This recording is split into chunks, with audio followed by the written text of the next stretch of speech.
Legal ethics, isang trending topic na naman sa mundo ng mga abogado at mga law students. Ito ang laman ng chismisan sa mga hallway habang may inaantay at ang mga mahababang hantayan sa mga stoplight na parang isa't kalahating kanta muna bago matanggal ang pula. Ang legal ethics ay isang mahirap na topic para sa akin pero subukan nating talakayin yan kahit sandali lang. All of this and more coming right up! This episode is brought to you by Dekada! 10 life lessons from 10 years in law school. Sa akdang ito ako na ang nagkamali na dapa, lumuha at nasaktan para ikaw kapatid ay makatapos sa loob ng 4 o 6 na taon. Think of it as a game guide, a cheat sheet that you can use throughout your law school journey. By purchasing this ebook, you are sowing the seeds of free legal aid for those who fall within the gaps of the law. With your help, we can bring the law to the people and more people to the law. Grab your copy through the link in the description down below.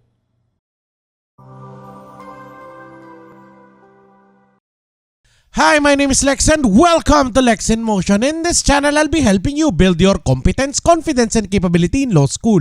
Start today by hitting the subscribe button below. New episodes are posted every Friday. Mahirap talakayin sa akin ang legal ethics dahil alam kong hindi ako malinis na tao sa tunay na buhay.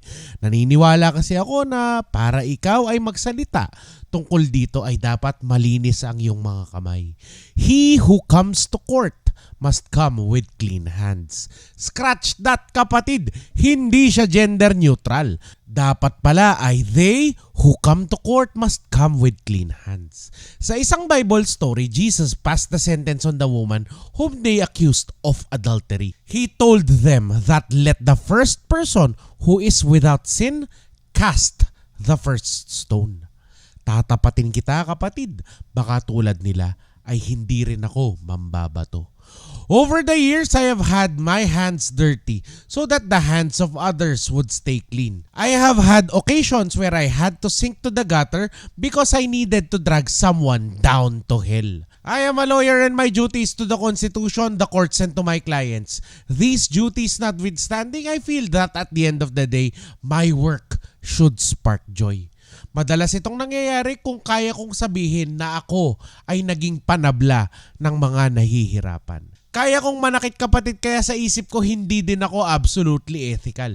Kaya kong magbigay ng 50% discount sa isang settlement kapalit lang ng handwritten apology ng isang executive vice president o sino mang namumuno sa isang kumpanya at magsorry lang siya sa mga driver, pahinante at forklift operator na niyurakan nila. Ethics for me is a matter of tolerance. Halimbawa, ayon sa 2004 Rules of Notarial Practice, hindi tayo pwedeng pumirma ng isang dokumento kung hindi personal na nagpapakita sa isang abogado ang taong nanunumpa sa isang affidavit. Hindi tayo pwedeng pumirma ng deed of sale kung hindi natin personal na nakakaharap ang mga taong nagbebentahan ng isang parselang lupa. Dapat silang manumpa na ang nilalaman ng kanilang instrumento, dokumento o kasunduan ay katotohanan at pawang katotohanan lamang. Dapat silang mapaalalahanan na kung sakaling sila ay nagsisinungaling sa alinman sa nilalaman ng kanilang dokumento ay maaari silang makulong ng hanggang 6 na taon. Kung maaari ay magkakabayaran sila, magbibilangan sila ng pera sa aking mismong harapan. That is ideal but not required. Sapat na nasabihin nilang tumanggap na po ako ng ganito, attorney. Pero kailangan kong personal na hawakan ng kanilang mga ID at hindi lang photocopy ang dala. Dapat ay personal din silang lumagda habang ako ay nanunood. Kung matawid nila ang lahat ng ito, saka lamang ako pipirma at matatatakan ng selyo ng aking opisina ang kanilang mga daladalang dokumento. Those are the requirements of my office because that is the precise language of the 2004 Rules of Notarial Practice. Now comes the tolerance. Bawat IBP chapter kung saan matatagpuan ang opisina ng isang abogado ay mayroong minimum rates na sinusunod for certain services. These rates are enforced by the chapter to prevent cutthroat competition and mostly to preserve the dignity and respect of the legal profession. May isa akong abogado na enrolled sa aming Lawyering 101 na dati kong barista o ang next phases ng Lex and Motion Bar Review Program. Madalas niyang ireklamo sa akin kung paano siya susunod sa IBP rates na 500 pesos per document kung ang kabilang opisina ay nagnonotaryo ng 150 bawat isa. Pwede pa daw mas mababa kung maramihan ang usapan. This is where tolerance comes into play. Do you follow the IBP chapter's recommendation of 500 pesos per document? Baka magutom ka kasi walang papasok. Baka wala ding magpanotaryo at pagchismisan ka kasi kay Attorney Blabla ay 300 lang daw. Anlikapis pa. The 2004 Rules of Notarial Practice requires that you maintain a notarial registry denominated as Judiciary Form number 143. One of the columns you have to fill is the official receipt or service invoice number.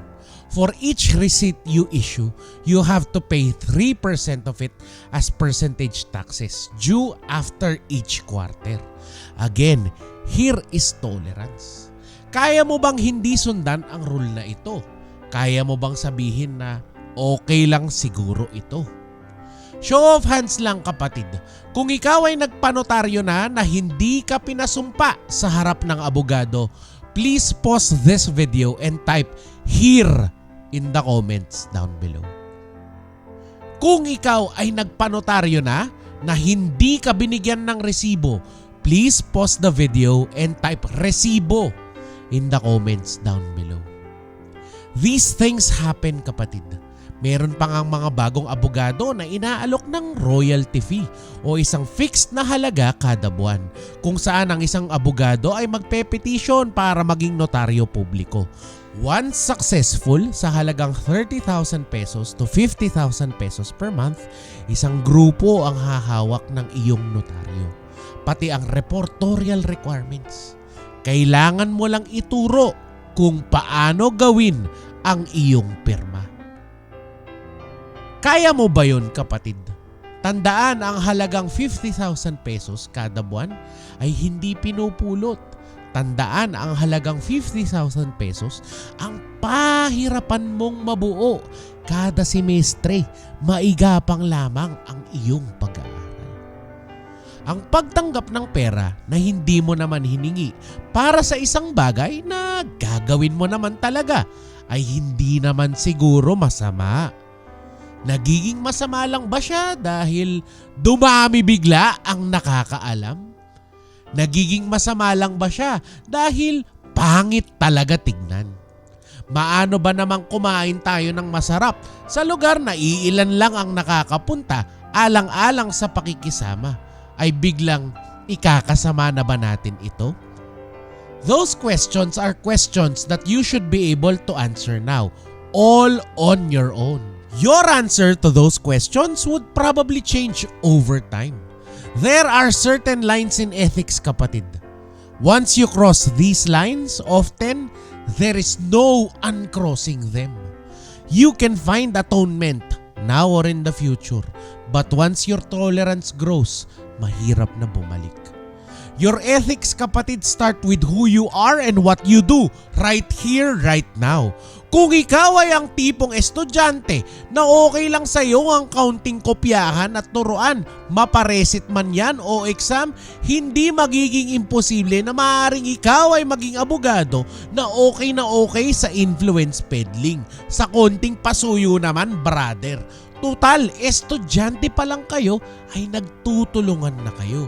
Paano pa kaya kung lahat kayo ay naging abogado?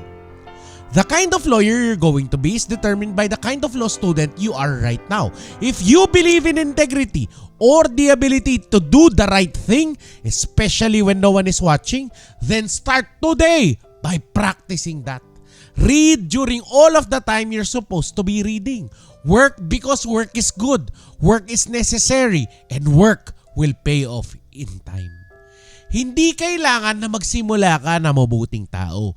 Pwede din kasing sa mismong araw na ito nagsisimula ang iyong redemption story. Pwede ka ring magsimula bilang masamang tao o borderline sindikato. Pero kaya kang baguhin ng Diyos. Hindi tayo pinapanganak na baliko ang moral compass. Kailangan lang nating makinig sa kanya. Always choose the path which will bring you peace.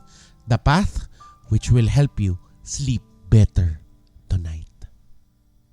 Salamat kapatid kung inabot mo ang ending ng episode na to. Salamat kung sa ilang minutong nagdaan ay ikaw ay nalibang. If you would like to see more content on how to build your confidence in law school, please let me know by typing yes in the comments down below.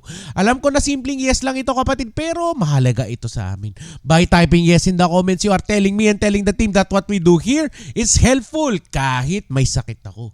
By typing yes in the comments, you are telling me and telling the team that an actual sentient human being watched this episode. At may totoong tao ang nakinabang sa aming pinagpaguran. Thank you so much for watching. Like and share this episode for good law school karma, and I will see you again next Friday.